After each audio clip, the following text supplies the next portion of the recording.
Si est un Franck Dubosc très ému et particulièrement touchant que les téléspectateurs ont pu découvrir sur le plateau de l'émission En Aparté sur Canal+, ce mercredi 22 juin 2022. Venu faire la promo du film Rumba la vie, qui sortira le 24 août prochain, l'acteur et humoriste de 58 ans est revenu entre autres sur la mort de son père Lucien survenue en 2002. À l'époque, Franck Dubosc se produit à l'Olympia de Paris où il fait salle comble. Très ému, le mari de Danielle est revenu dans En Aparté sur ce drame qui le hante encore aujourd'hui. Il rêvait que je sois à l'Olympia.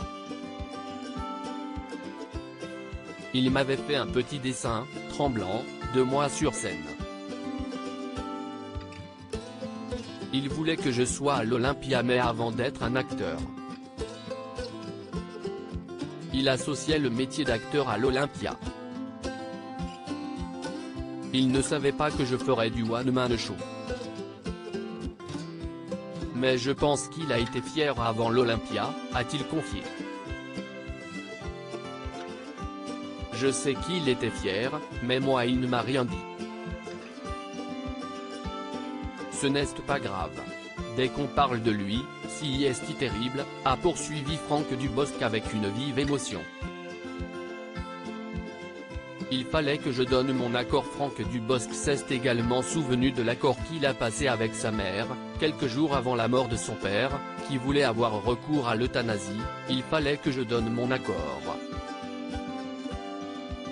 Si est difficile comme accord à donner.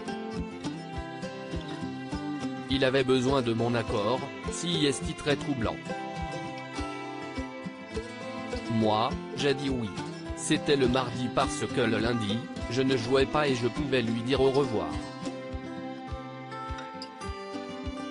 La date était choisie. Si est lourd à porter, plein de gens ont des choses lourdes à porter. Mais oui, j'ai accepté, a confié Franck Dubosc dans En Aparté. Lucien Dubosc souffrait de la maladie de Charcot et avait choisi l'euthanasie pour abréger ses souffrances. L'euthanasie est une cause dans laquelle s'est engagé Franck Dubosc. Ce dernier lui avait déjà rendu hommage dans le téléfilm La Dernière Partie sur TF1.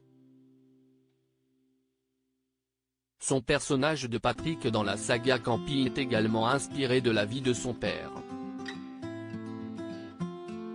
Le camping était en effet, le lieu dans lequel le père de Franck Dubosc s'éclatait et oubliait les soucis du quotidien.